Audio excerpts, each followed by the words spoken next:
Welcome back to 83 Till Infinity. This is Disco Trek, our Star Trek Discovery podcast. I am Bert. I am Alex. I am Jesse. And today we're talking Season 3, Episode 10, Terra Firma Part 2, directed by Jonathan Frakes, written by Kenneth Lin and Brandon Schultz. Let's go to scores. Actually, do we want to do an episode recap quickly? Sure. We can all pitch in. So Georgiou's in the past in the Terran universe, having gone through was it still a door? It was still a door at that point, right? Portal? Door? Still a door. Before it turned into the Guardian of Forever.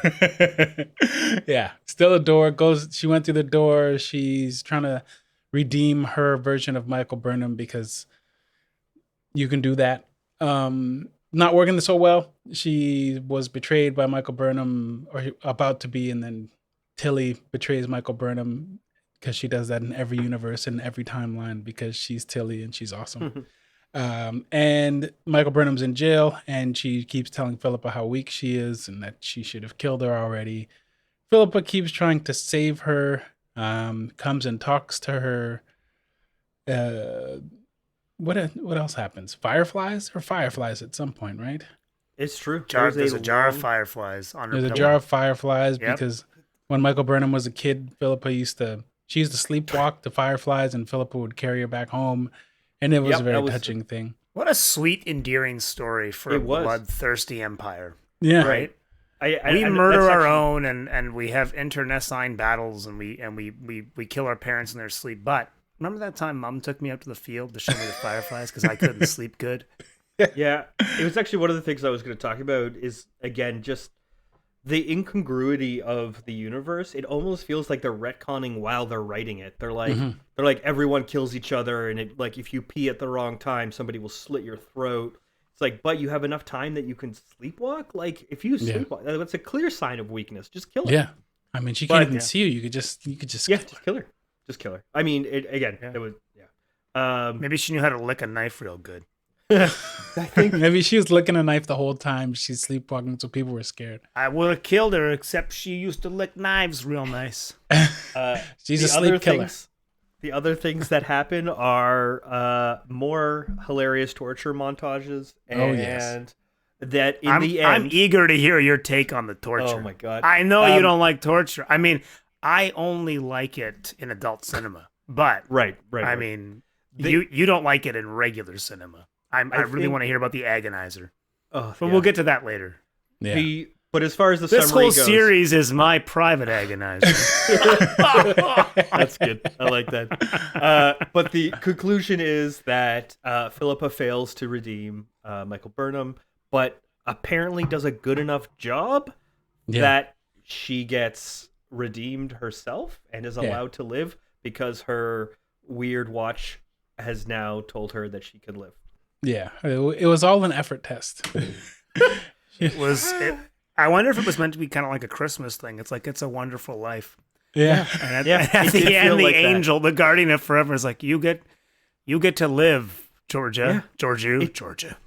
It did feel like that. It really did. Anything else that we should summarize? No, I think that was it's. No, I think that's about it. That's the whole. She fails, and then Philippa goes off to the goes off to the past and to start her own spin-off to be series. on a better show. Yeah. You would hope that that's the Frasier to this Cheers, but you never know. You never know. I hope that all the Discovery spin-offs are better. We get Strange New Worlds eventually. Mm-hmm. That's got to be better than this. Yeah, it is. We'll see. I mean, don't jinx it. Every time you say it can't possibly get worse than this, they're like, "Oh yeah, that's dangerous." Hey, at least Disney's making good TV. I got something to watch if this all goes south. That's true. DuckTales. Okay. Keep saying. WandaVision's coming out, and you know what? I don't even like Marvel, but it's got to be better than Star Trek. I mean, that's true. All right, episode scores. I gave this one a 7. I gotta say, I have questions about whether this needed to be broken into a 2-parter, and I strongly suspect that there are some contractual shenanigans at play here. but I gave it a 7. How about you, Jesse? I forget what I gave it. I'll give it a 7 too, though, because it's the last good episode of this season. I gave it a 6. I think that's generous. I just like the mirror universe, so I think that's probably 5 points for that, and maybe 1 point for the Firefly scene. Okay. Yeah, that was really that jar of fireflies was really comforting to you, wasn't it? Mm-hmm. Yeah. I'm gonna get one. I want to sleep by a jar of fireflies every night. That means you got to catch new ones every day. That's hard. Yeah. Hard work. No, I'll start breeding them. Okay. Don't let the bird get too close. Yeah. Yeah. Well, you can actually train a budgie to catch insects. I've watched the videos on how to produce that behavior. You can train a budgie to be a flycatcher. That'd be useful. Mm-hmm. Mm-hmm. All right, predictions. Main character deaths mirror Michael Burnham and Georgiou, kind of.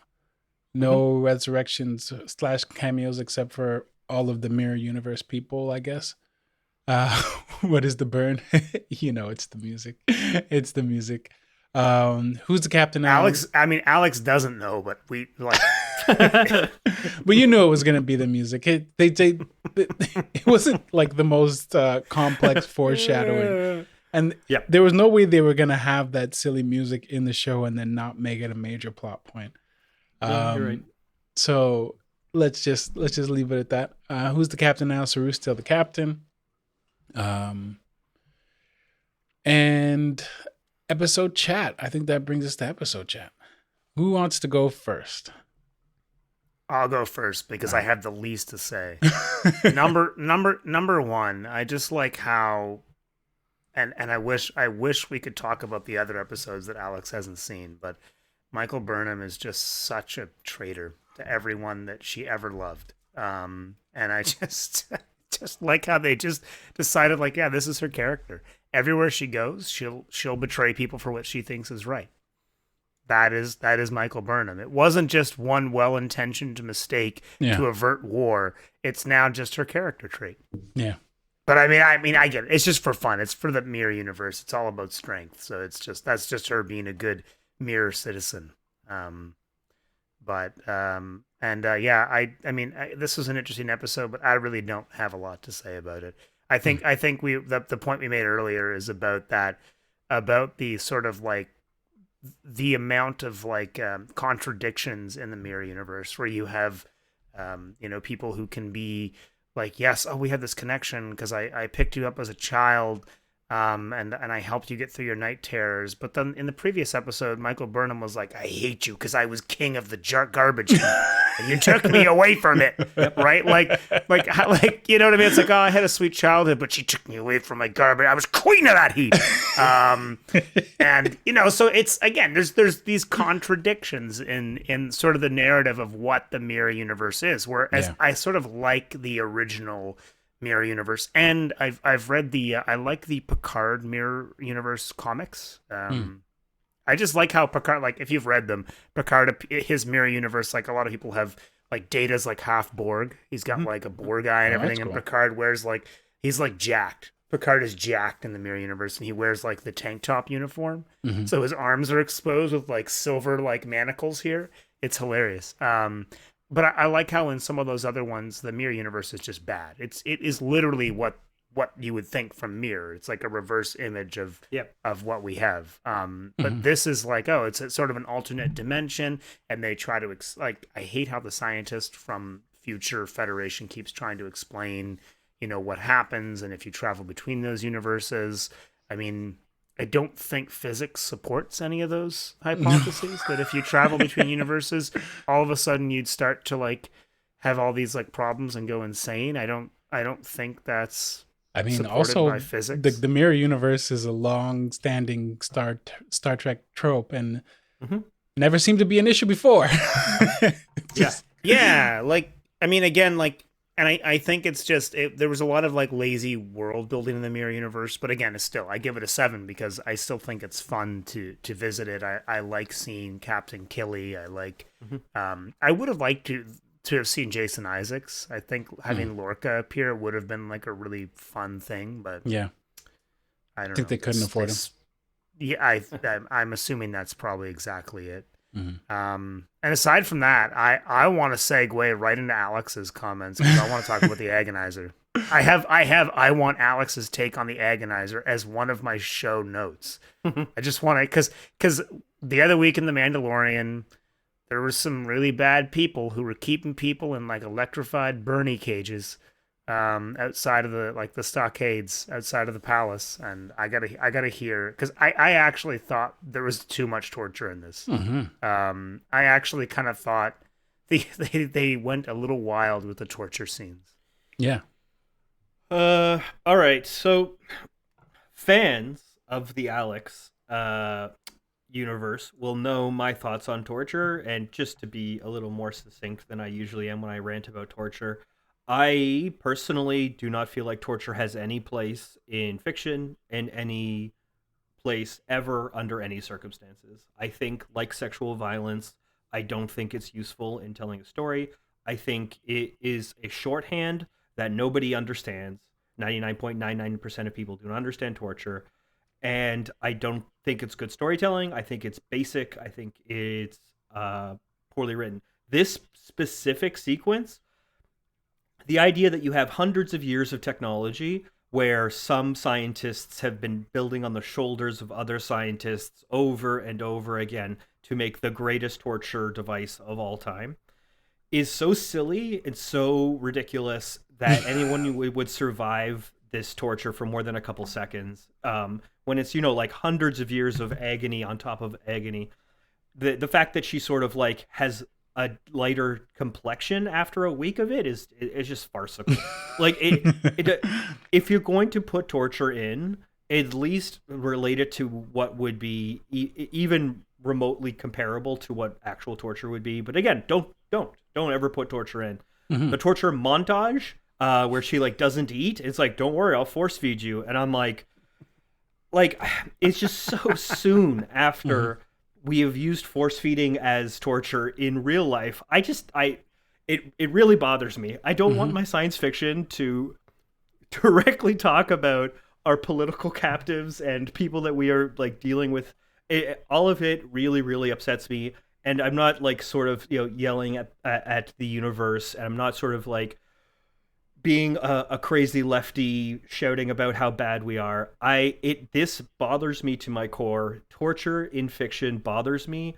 These specific references to our current sort of state of the world, I think, are problematic, and I think they're misguided, and I think that they generally land in a very, very, very bad place. I don't think they come off as genuine or interesting.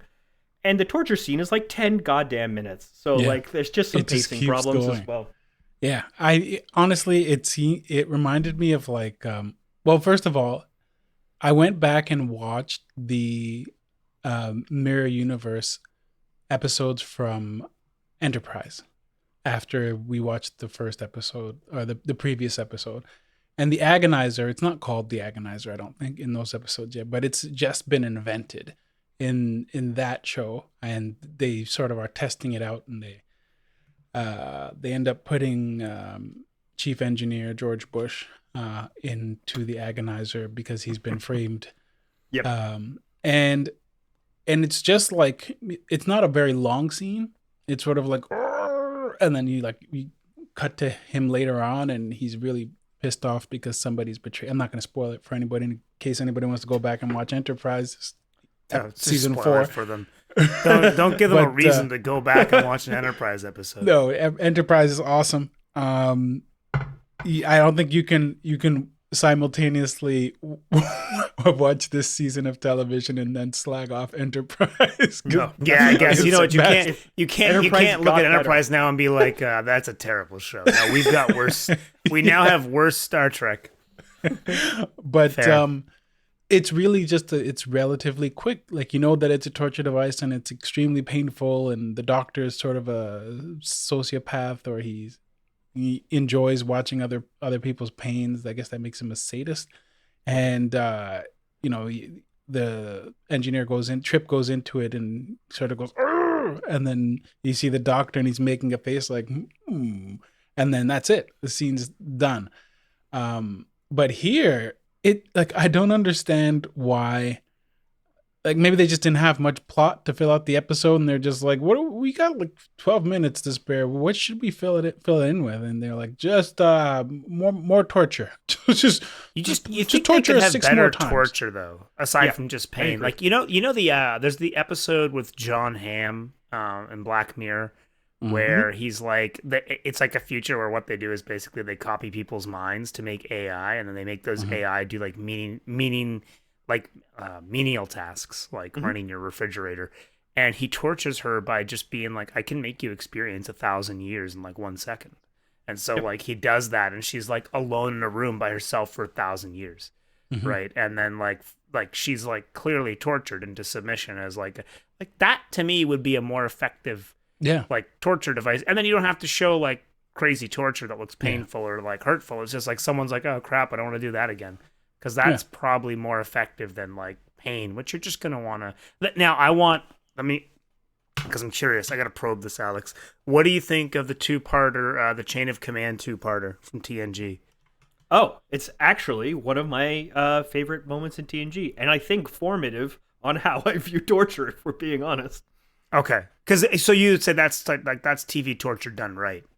It's like psychological torture. Right, and I also hate. I really want to be clear that my view is always going to be the same. Is that torture has no place in fiction, but I do agree that kind of stuff at least lets us talk about it in a more interesting way than literally agony. Like it's like if you like watch the sequence, it's like she's like they're like disassembling her and then reassembling her like with red goo, and like it looks quite painful. But at a certain point, like you're saying, Jesse, like pain just stops functioning anyways. Like you burn out all of your nerves, you're never going to feel anything again, and that's again the point. But yes, to your question, no, it's not that it's done right. It's certainly done better in my opinion. How about that? There, good. All right. No further comments, Your Honor. All right. Alex, do you have any? You do have sure. More points. Yeah, I do. So if you go around 12 minutes, I'm not sure exactly where this puts us in the sleepwalking story, but yeah, it's sort of this whole. It's just this heartfelt sequence. I know we touched on it briefly already, but the thing I wanted to talk about is just like it was just good writing. Like this is good character arc development. It was very, very incongruous with the rest of the universe, with Georgiou's character, with Michael's character, but it was a nice being like, oh, she is her mother. Like it was just one of those like sort of side plots. I have no idea why it was in the episode. I know we already talked about padding it out, and it really did feel like that. But it was a lovely story. Like the idea that she was taking her sleeping daughter back after picking up fireflies every night. Like it was just a nice story, and I don't have much more to add other than I thought it was nice. I know that was a good piece of storytelling, but I also don't understand what that means in the mirror universe where like strength is everything. Like it does feel like a big gap in Georgiou to actually try and help this person that's having all these night terrors. So that actually is sort of one of the plot points that I wanted to talk about. So my take on it was that, like, initially I was like, this is silly and seems out of character for a Terran. Like, if you have a defective kid that you've adopted, just return it and get a better one. I feel like that's what they would do in, most depictions of the Terrans. And this is a bit odd because it shows that Georgiou's, cracks started showing well before Discovery appeared, like back to when Michael Burnham was a child. But then another part of me thought, maybe the maternal, parental instinct, like if you are going to have a species that survives through difficult times, then the parents will have to have some sort of instinct to protect their young. And not let them just die because they keep walking off into the wilderness. So that's a fair point. So maybe it's only professional. Maybe all the cutthroatery only. It only applies in professional context. Yeah, like it's almost as though somebody in the writer's room was like, "Oh yeah, this alternate universe, the Terran universe, is awesome," and then they actually sat and thought about it, and they're like, "This doesn't make any sense. We should probably let's retcon some of this and make some of these people into actual people, because it's like you have the same problem with all sort of evil empires based on being evil. Like, you know, like what is Skeletor's end game? Like, is he planning to, you know, raise kids? Like, is he gonna have? I mean, like, once he gets Grayskull back. Well, he was before.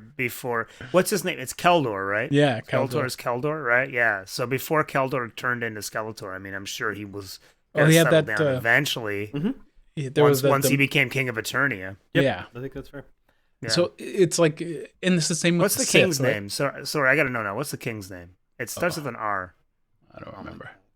I watched the origin of Skeletor like 2 weeks ago, and I still don't remember. I have like a verbal treatment that I gave Bert for my He-Man movie, and Bert said he'd watch it. Yeah, Bert was like, "That's a great movie." I'll tell you about it sometime, kids. But yeah, you have the same problem with the Sith, where, like, you know, if you are all evil, then, and you're all backstabbing each other, then, you know, at the end of the day, you can never really do much, because you would presumably need more than one person in your empire. And if everybody's betraying everybody else, then it's just going to be one guy left, the last person to betray the second last person. So, like, I kind of get it, but it doesn't really jibe well with the rest of the depiction of the Terran universe, especially in Enterprise. I hate to interrupt you again, but Palpatine had kids. If the Rise of Skywalker is to believe, so that means he had a wife. Yep. Can you imagine the day he came home after Mace Windu turned him ugly, and she came home and she's like, "Hey, Palpatine, what did you do?" And he's like, "Is dinner ready?"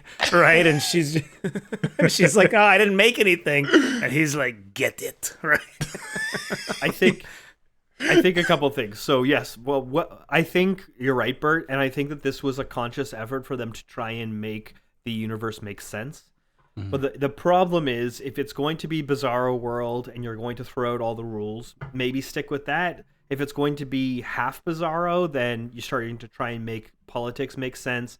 Mm-hmm. Like the one thing I did want to talk about briefly as well is, like, you know, like the coalitions against them. Like that is a very realistic way of you looking at the universe, right? Like, if Georgiou is so powerful and they're so evil, then obviously every other race is going to ally themselves around destroying her. Mm-hmm. So like that, and I was like, oh, we should talk about that. We should deal with that. Like, how do you stop everyone from allying against you? And so I do believe that there's got to be some kind of politics that are happening, and I do believe that Georgiou must actually be a full-fledged human that has feelings and emotions and doesn't just cut everybody that comes into contact with her, just takes out her sword and slices them in half. Too close. Yeah, exactly. But I do think this is trying to do a couple of things. I guess my personal takeaway was that they're trying to do three things at once, and I don't think it's succeeding. Yeah. I like the idea of the universe where they're not all diabolical mustache twirling villains all the time, that they have sex, like that they have relationships. Mm-hmm. I want to believe that, because otherwise it's hard to believe that there's billions of people that live in this empire. But to your point, I think you're right. I think that this is trying to humanize them, and that's good, because it makes the universe make a little bit more sense. Yeah, and I mean, at least they don't have to. All the women don't have to wear belly tops like on the old Terran universe episode. Yeah, like that. Those were that. I started up that episode and I was like, oh yeah, this is not appropriate anymore. And then like Sato, she basically, whoever is the captain of the ship, because it's a mutiny episode, right? And whoever's in charge, she's with them. Until the end, when she just betrays everybody and declares herself empress. I gotta go back and watch this, because I fell apart with Enterprise at some point. So it's not like other series where I've watched episodes multiple times. Now I'm kind of interested to go back and watch Enterprise. Right. Yeah. That's what Discovery's done to me. Discovery is so bad. It's made the old stuff better. So it's succeeding. I should go back. That was watch a little Enterprise. Yeah. Viacom's goal all along. They just want you to watch Enterprise and not complain about how bad it was. Yeah, they're like, their CEO's like friends with Bakula or something. Yeah, exactly. And he's just like, I didn't get a fair shake. And they're like, you know what? Don't worry, Scott. We'll handle this. Yeah, exactly. We'll make a show so bad people will watch your show. And Quantum Leap, too. Oh, Quantum Leap. Even the episode where you play the mentally challenged kid. Oh, man. Right? That episode, I had to rewatch that at some point because we were talking about science fiction. It twice. Yeah. And so I was just like, I'm like, oh man, this is dangerous. It's so. I watched it. I've only seen it once, and it was when I was in like grade 5 or something. Yeah. And I even remember then thinking, like, I'm not sure he's supposed to do that. Yeah, right. It was. Yeah. Oh Lord. So basically, Discovery is the producers. Yeah, it is exactly right. They were purposefully trying to make the worst show possible. The worst show possible. All right. There's a plant for NBC Peacock at CBS All Access. It's what's his name? The 30 Rock character. It was him all along. Anyway. Oh, by the way, my wife is watching Sister Sister on Netflix. Yeah. Kind of love those 90s like teen-oriented comedies. And Dr. Culber is Tamara's love interest in an episode. Ooh. Oh, really? I'd be down for that. Yeah. My wife picked up on it. She's like, who's that? I'm like, is it? And then I was like, oh, it's Dr. Culber. I really wish we had paid $50 for him to complain about our show. We know we should have done. We should have just, because did you guys ever watch, what was it called? My So-Called Life? Oh, no. It was like a teen show, but he was on I know that. the one you mean, yeah. And we should have like just blindsided him with a ton of questions about that show. That would have been really funny. Like, so do you guys want to talk about Star Trek? All those those little things from the 90s that he was in instead of exactly. Do you guys want to talk about Star Trek? No. When you were working with Tia and Tamara Mowry, did you ever? Exactly. There was an episode with Milton Berle. Did you meet him? Who's nicer, Tia or Tamara? Set? Yeah, you can tell us. Which one's the diva? Yeah. Or could you even tell them apart? Yeah. Because on stage, they always both have a mole, but only one of them does in real life. Right. I know too much about Sister. It's a great show, man. It's a good, surprisingly well written for a teen comedy. All right. The next thing I wanted to talk about is if you could queue up around 3505. It is a small piece of science fiction in our science fiction show. I think roll that. Looks good. I moved on to the technical manual to see what happened next. What I found out is that you guys don't know that you can amplify your signals within subspace. You're not allowed food in here. But you can do that? Mm-hmm. Couriers travel to pockets of the galaxy where subspace relays are few and far between. We use range extenders to amplify weak signals. Right, so, I mean, there was some science fiction. Oh, you can amplify stuff in other dimensions. And then, I mean... Apparently, they don't have Wi-Fi in the future. I honestly thought the same thing. I'm like, one of the writers clearly had to fix his mesh in his range extender, that's a thing. I'm putting that in the show. Okay, so beyond these stupid words that they use, there was a moment of science fiction where they're like, oh... why don't we broadcast in another dimension and then extend the signal through the other dimension, and then you can reroute it back to our dimension. Like, oh, that's a cool concept. I like the idea. You sort of stick it through somewhere else, and then it comes out the other hole on the other side. That's cool. Some dimension that just has different, a lower level of baseline resistance to whatever. Yeah. It was cool. I just love that there's always somebody smarter. Stamets, he's the biggest genius ever. And then this engineer that we picked up during the Red Angel sequence, she's the smartest. Nope, Adira Tall, they're the smartest person ever. And then he's like, you're all stupid. Don't you know about range extenders? You past people, you've never extended the range of your subspace comms, idiots. And they're like, well, you know what? Why don't you join the engineering crew now? We can fit more people in here. But this, they just keep adding staff. It used to just be me. It was just Stamets at the beginning, and he's like, I didn't even ask for these other two people. They just kept picking them up. They picked up every what's her face. Goes into engineering.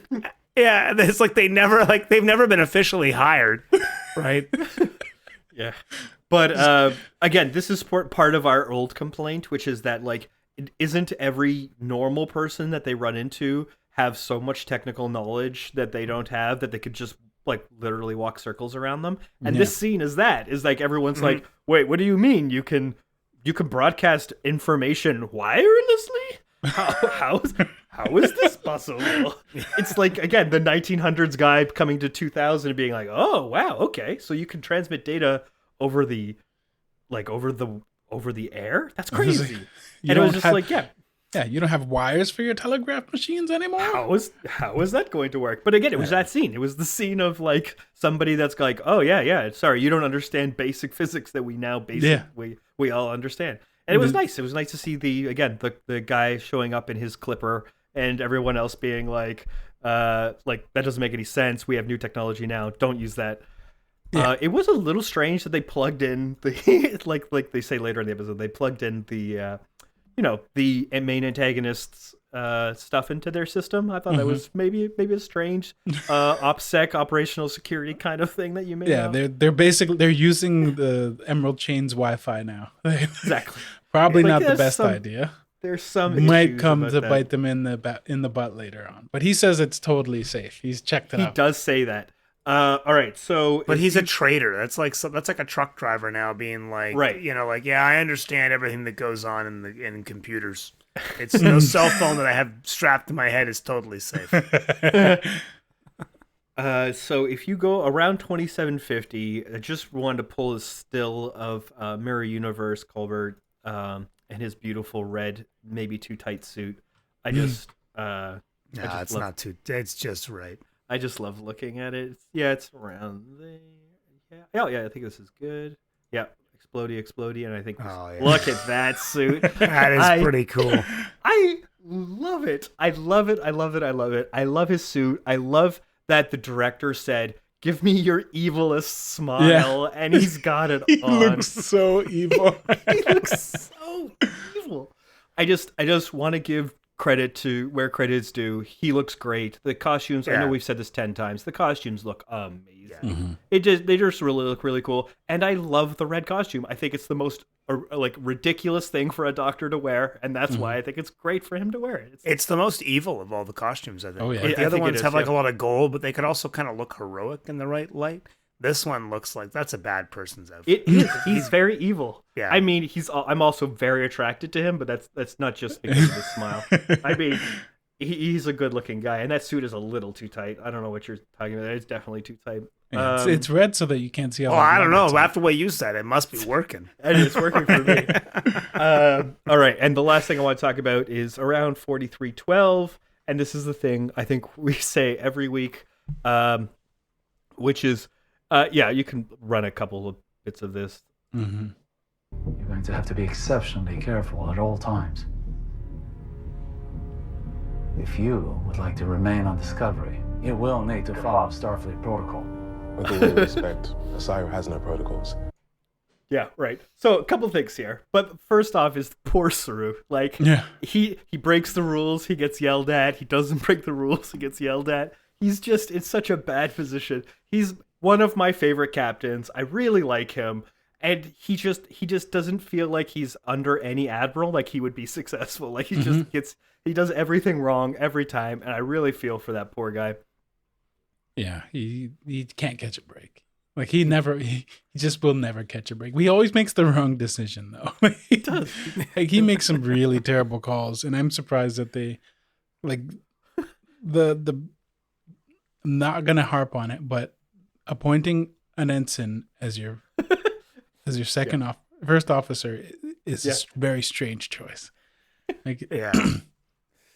I want like a sitcom where it's the Admiral and Saru, and it's like a regular multi-camera sitcom, and it's like he gets in hilarious things where it's like Saru's gonna throw a dinner party, but he also has to pick up the Admiral's dry cleaning and the Admiral's coming to dinner, right? And then they open up like the silver tray to show a dinner, and it's the Admiral's dry cleaning steamed, and he's like, Saru! Exactly. It feels like that's what's happening there's every week. parsley on top of the dry cleaning, and he's like, oh, I don't know what to do.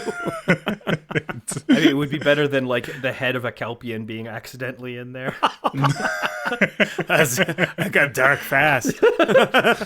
Sorry, all these torture scenes have made me into a bad person. Oh man.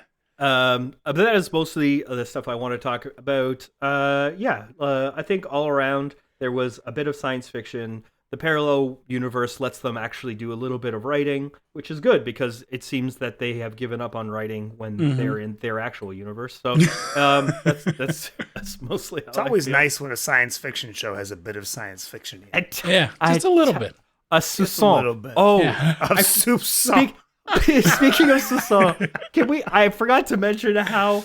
Oh man, I can't believe we didn't talk about this already. So the beginning of the episode when Georgiou is like, "Oh yeah, it's the horizon of every mother," and I'm like, "Are we seriously in the universe now where we're just gonna start throwing out words like horizon? Like we're just going to pretend like everyone knows all of these obscure words?" I mean, I thought it was just so. Like, I don't know. I just felt very out of touch for a Star Trek show to be like throwing out words like that. It's like, what you think your audience is going to be like, oh yeah, I love the agonizer scene. And I also really liked that she said horizon instead of prayer because, I don't like it when people say prayer. It's too lowbrow for me. Horizon is definitely the word that I would say. Honestly, I don't even know that word. It's the English like cognate of oração, which is it is. like prayer in Portuguese. It is. And, it's the Latin root of it. Is So it's exactly like orar in Spanish. Yeah. It's the Yep. prayer, It's all the right? same Okay. root. Yeah. It's a prayer. Or But she rise. said, I don't. she says that instead of prayer. She says it's not like the prayer of every mother. She says it's the horizon of every mother. And I'm like, are you kidding me? yeah, it was very. It's like the guy. It's like the guy in Congress the other day that said like "amen" and "a woman." Yeah. It's like that poor guy, man, and he's just like, it's like that's not what that word means, brother. Like that's not what it is. It means like let it be or truth or whatever. Oh man, it was one of those things that very very rarely I get like completely like suspension of belief problems. But using words like that is just in a 7 p.m. primetime show is ridiculous. This isn't. Although, look, it's expanded my vocabulary. So I didn't know. Now I know. So now I'm going to walk around and I'm going to be like, thoughts and horizons, everyone. I really want to say that it's not common English, but I have to look up on the website that tells you whether or not like this is abandoned. I don't think it's part of the standard vernacular in any way, shape, or form. I really don't think that it comes up. I think that it's probably been abandoned at this point.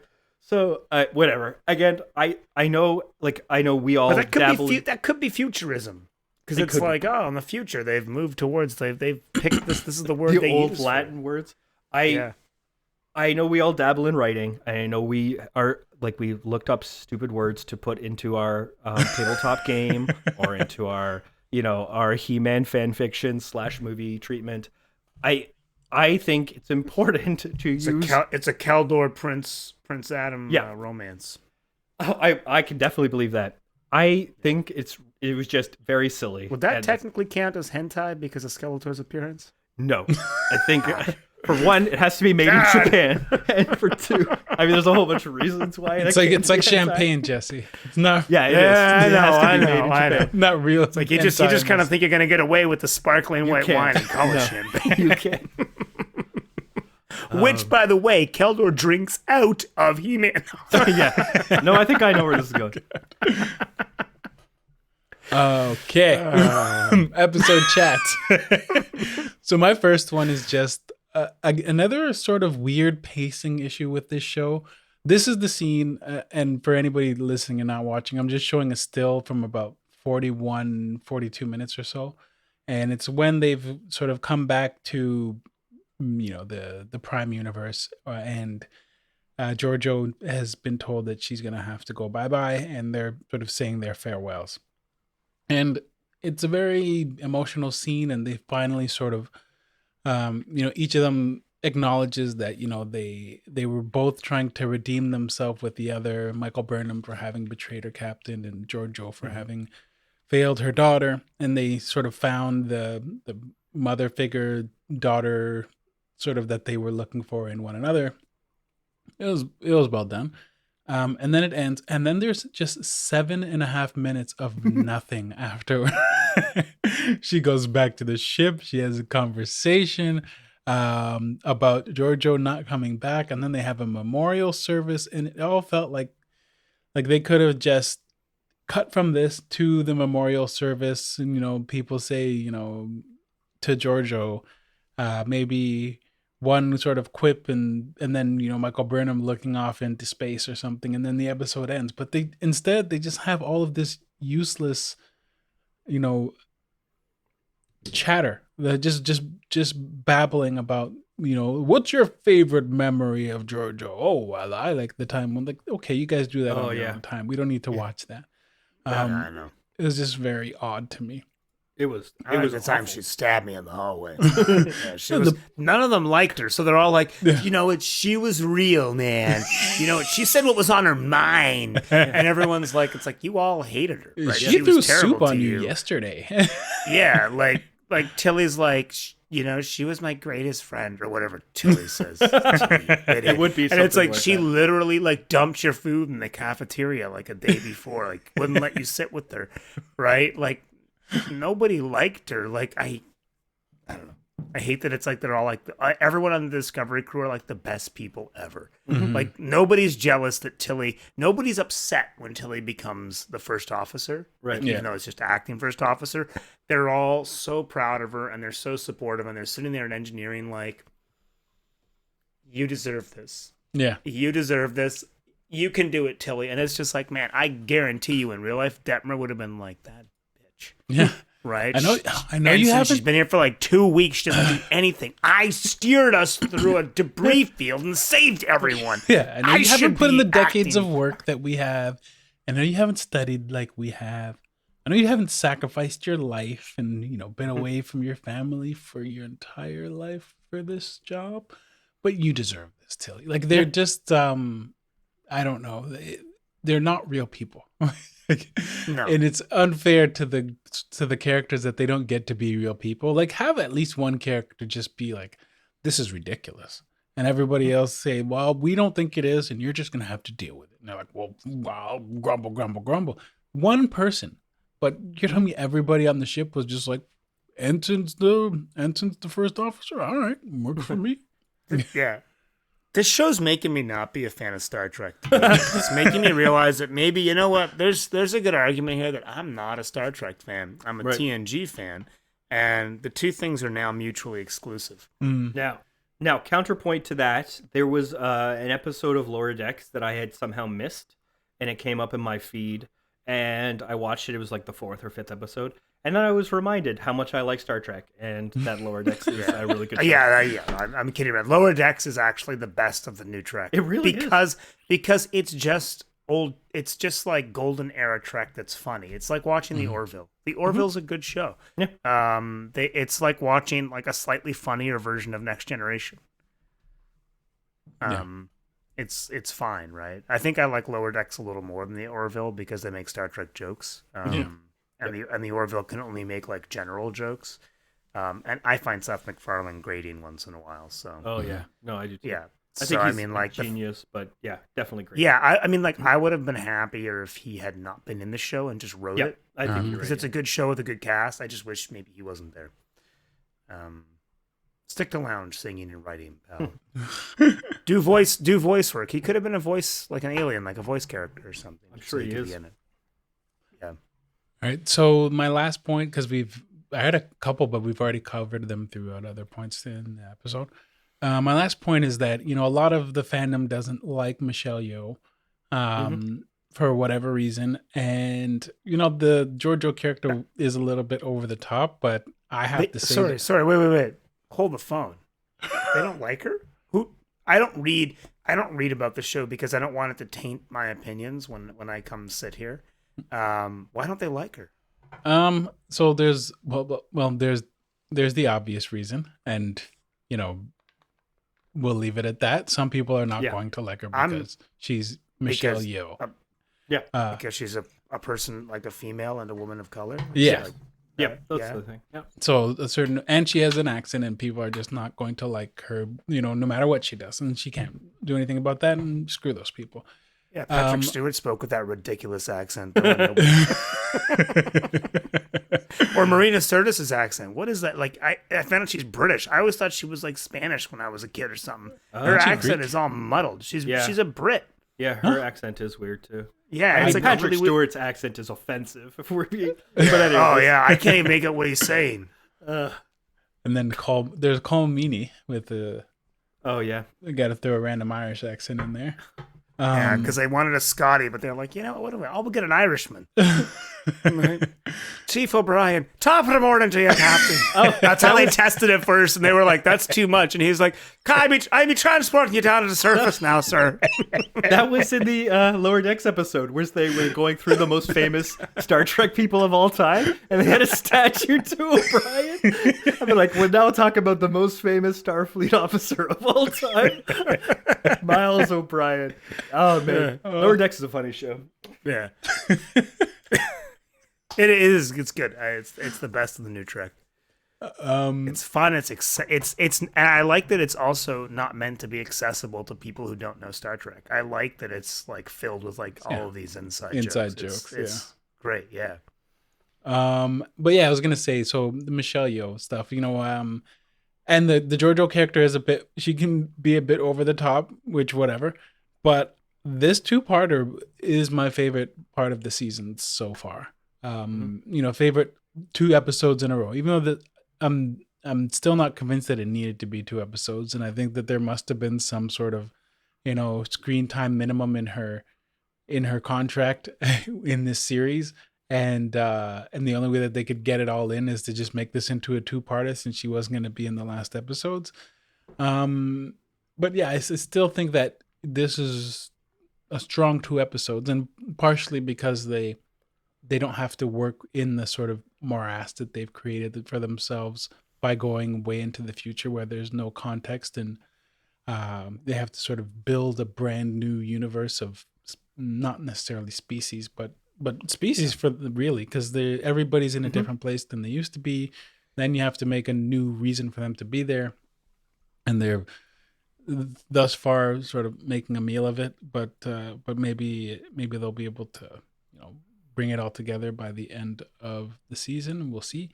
But I'm looking forward to the Michelle Yeoh, Captain Georgiou show, whatever it ends up being. I'm sure it'll, we have absolutely no context, which worries me, because we've seen that these writers, when given too much rope, can do unfortunate things. And we don't know where she's going, or when she's going, or which universe she's going into, or how she's going to get there, or who she's going to be when she gets there. So it's a little bit scary that they don't have to work within the confines of the existing sort of universe. But I have high hopes. Me too. Yeah. I don't. I mean, why? At this point, really, why? I don't know. You know what? And I feel like when I watch this whole series, that the writers don't even feel that excited about what they're writing. There's no, I don't get the sense that there's any even enthusiasm for the subject matter. There's enthusiasm for what emotions could we get them to display this episode, or what social norms that Starfleet officers normally display could we get them to break. Someone eating in engineering. Excellent, right? Yeah. That's just so not Trek. So we'll have someone eat, and someone can be like, "Are you allowed to eat in here?" And they'll be like, "It's just licorice." Right? Because people don't. People are so formal, so people won't be formal, and they'll be emotional, and that's all we're passionate about. And the story, it doesn't matter. I like Michelle Yeoh. I don't know where I ended up on her character. I think you put it well, Bert. It was too much sometimes, but I did like her, and I liked her replacement. And again, Michael Burnham in her story, replacing each other, and then it dovetailed okay in the end. I like her as an actress. I think she did a really wonderful job. I blame the directors and I blame the writer. I don't put it on any of these actors. I don't think any of them are really the problem. And not to put too fine a point on it, but she's a strong lady, and the people that are upset with the way she talks, the way she looks, I mean, they can go screw themselves. Yeah, they can go sit in an agonizer for a half hour. I still object to torture, even for trolls. I don't know. They can torture themselves. Yeah. The whole Michelle Yeoh thing makes me mad because I just feel like she was underused, and now having her be like an evil person where she's always now stuck playing this like over the top villain is, I know, and maybe they'll change the character like you guys said for the new series. Maybe they'll make her a little more like the original Philippa Georgiou. But I loved that first episode, like the two-parter episode that started this series. Like the binary star, the battle of the binary stars or whatever.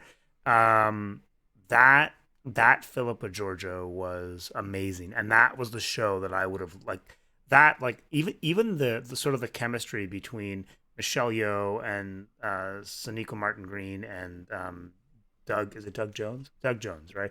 Like that whole like the three of them kind of like first officer side, captain, first officer and science officer, like the interplay with the three of them. Like I just thought like on the Shenzhou that was a really interesting dynamic, and that the kind of like crew dynamic we got in that first episode is what I wish the series had have been. And even the writing on Michelle Yeoh's on the original Georgiou and Saru and Michael Burnham was good. Like you kind of got an idea in that first scene where they're sort of like having like a fun, there's a little bit of banter, and there's Saru and Burnham are kind of challenging each other. You kind of all of a sudden get an idea of who these characters are and what they're like and what the dynamic on the ship is like. And it was good writing. That two-part first episode is great. I mean, when I saw that, I thought, wow, this is so good. And every episode after that slowly lets me down. All right. Yeah, I think that is an interesting point. I do really like the original character as well. I think I did really like the beginning of the show. I wish that was a show we had gotten. Like I wish that's what Discovery had been. Like Michelle Yeoh as captain and Michael Burnham as the main character, but the second officer, and then Saru nipping at her heels. Right. Yeah, I do feel like they HBO'd it a bit, like at the beginning of the show. Like how can we Song of Ice and Fire style? Like how many characters per episode can we kill? Yeah, and I don't. Yeah, I did. It did feel forced, but I mean, maybe, her death felt forced. Yeah. It did. We can reminisce about when we like this show, but I feel like we could do that for like 5 hours. Yeah. I mean, I liked it kind of up until the second half of the second season. Like, yeah, me too. I mean, and even then, like there was some good stuff in season 2. This episode, this 2-episode arc is just not enough to save season 3 for me. Yeah, no, it's really gone. It's worse than Picard. It's really gone worse, down. Way worse than Picard. It's way worse than Picard. Yeah.